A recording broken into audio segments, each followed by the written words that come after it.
Assalamualaikum and good morning. We are from Group 1. The title of our group assignment is Application of Statistics in Marketing, and the topic is Emerging E-commerce during the period of COVID-19 pandemic among UUM students. In Group 1, we have 5 members, and our group name is Alpha Strikers. This is our team members, Shahira, Nalisa Shahira, me, myself, Raja Nursafi Hazika, Iwi Chai Miying, and Lee Zike. Good day, madam. I'm Ivy Chame with metric number 280827 and I'll be presenting the background of our topic. There are 6 types of business model, namely business to consumer, business to business, business to government, business to consumer, consumer to consumer, and consumer to business. The examples of e-commerce platform in Malaysia such as Lazada, Shopee, and Zalora. E-commerce is critical to the development of digital economy and the expansion of businesses, especially micro, small, and medium-sized enterprises, the backbone of the nation's economy. Malaysia's e-commerce has grown tremendously in the past couple of years.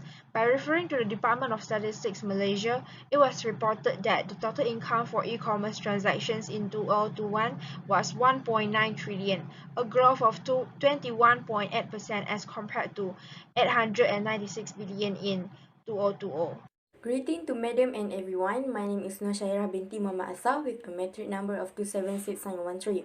The problem of our study is the hit of COVID-19 pandemic leads to unprecedented changes in lifestyle, public health, and world of work.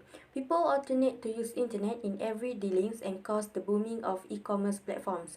However, the competitiveness between these e-commerce platforms push forward many different types of marketing strategies, which is unknown to be preferred by the buyers or otherwise in affecting their decisions to buy a product. The aim of our study is to investigate the effectiveness of marketing strategies used by different e-commerce platforms among the UUM students during COVID-19. Greetings to Madam and everyone. My name is Lee Zika, metric number 281751, and today I will present on the descriptive and inferential statistics and their applications in our data collections. Then, I will explain about the descriptive statistic and the findings obtained from our questionnaire distributed. And below are some of the descriptive statistics by using bar chart, histograms, pie chart, bar graph to obtain various informations about the e-commerce in Malaysia during the period of COVID-19 pandemic among the UN students to obtain information such as the gender, the age, the ethnicity. UM students most frequently use e-commerce platforms, the degree of satisfaction on the selected e-commerce platforms, the categories of products, frequency of UM students performing an online shopping, the percentage of UM students involved in different categories of money cost in one-time online shopping, the percentage of UM students most preferred promotions in selected e-commerce platforms. And below are some of the inferential statistics by using the discrete statistic as a sample to conclude about the populations to obtain the information such as the percentage of different age group of UN students in using different e-commerce platforms, the percentage of each age categories in using most preferred types of promotions, and finally, the percentage of different products bought in relations to promotion used by different e-commerce platforms. And in summary, the inferential statistics are obtained and may be applied by us in order to study the effectiveness of marketing strategies used by different e-commerce platforms to determine whether they will affect the buying capacities and the decisions of UM students in choosing that type of e-commerce platforms. That's all from me. Thank you. Next, we will share a presenting the list of variable and scale of measurement that been used in our report. So the first question is about demographic variable of interest, which is gender. Type of variables qualitative, scale of measurement used is nominal level, and the graph is pie chart. The second variable of interest is respondent age. Type of variables quantitative, scale of measurement interval level, and the graph used is bar graph. Thirdly, variable of interest is respondent ethnicity. Type of variables quantitative, scale of measurement nominal level, and the graph used is bar graph. Next, for our topic, variable of interest is the type of e-commerce platform frequently used. The type variable qualitative, scale of measurement ordinal level, and the graph used is bar graph. Furthermore, type variable level of satisfaction with a current e-commerce platform used. The type variable is qualitative, scale of measurement ordinal level, and the graph used is bar graph. Then, type of most purchased products, which is qualitative variable in a ordinal level that been shown in a bar graph. frequency of performing online shopping, which is a quantitative variable. Scale of measurement is a ratio level, and the type of graph is bar graph. Then the variable range of money spent in one time online shopping. It is also a quantitative variable, which are interval level of scale measurement and had been shown in a donut type of graph. And finally, its variable type of promotion, most preferred when buying an item on selected e-commerce platform. It is a qualitative variable with ordinal level scale of measurement and is shown by pie chart diagram. So that's all from me. Thank you. Moving on to our data collection, we use the primary data, which is the questionnaire.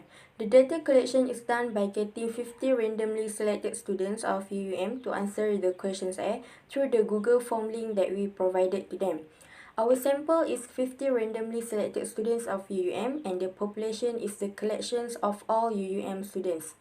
The main reason of why we choose the method of primary data to conduct our data collection was because we can get more accurate and more reliable information than using secondary data, because it comes from a direct source, which is from 50 students of UUM. Moving on to the advantages of primary data, which is it has a wider coverage of respondents.